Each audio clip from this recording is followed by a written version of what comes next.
আসসালামু আলাইকুম। আপনারা আমার গত ভিডিওতে দেখেছিলেন যে আমি ছোট্ট একটা একুয়ারিয়ামের মধ্যে আমার অ্যালবাইনো কই গাপ্পি দিয়েছিলাম, যেটা ফ্রাই দেওয়ার জন্য রেখেছিলাম, ফ্রাই কালেক্ট করার জন্য ছোট্ট একটা ট্যাঙ্কের মধ্যে। আলহামদুলিল্লাহ এই ট্যাঙ্কের মধ্যে মাছটা বাচ্চা ছেড়ে দিছে, মাশাআল্লাহ। দেখতে পাচ্ছেন এই যে এইখানে যদি দেখাই আমি আপনাদের, তাহলে দেখতে পারবেন, বুঝতে পারবেন, মাশাআল্লাহ এখানে বাচ্চাগুলো ছেড়ে দিছে। আসলে ব্রিডিং এর ক্ষেত্রে এরকম ছোট ছোট ট্যাঙ্কগুলো অনেক বেশি কাজে লাগে। আর এটা যেটা করছে এইখানে, সেটা আমার কাছে কিছু কার্গো বক্স ছিল, তো সেখান থেকে একটা বক্স এনে এখানে অ্যালবাইনো প্লাটিনাম হোয়াইট যে গাপ্পির আছে, এই গাপ্পি ফ্রাইগুলো এখানে কালেক্ট করার জন্য রেখেছিলাম। মাশাআল্লাহ এখানেও ফ্রাই ছেড়ে দিছে।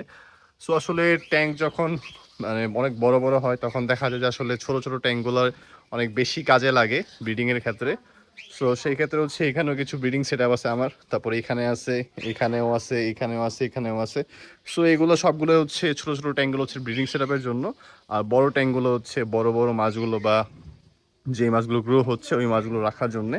সো আপনারা চাইলেও কিন্তু এই জিনিসগুলো ফলো করতে পারেন, তাহলে আপনাদের গাপ্পিগুলো ইজিলি খুব সুন্দরভাবে গাপ্পির ফ্রাইগুলো কালেক্ট করতে পারবেন। দেন ফ্রাইগুলো ইজিলি অনেক ভালোভাবে খুব ফাস্ট গ্রো করে আপনারা সেল করতে পারবেন।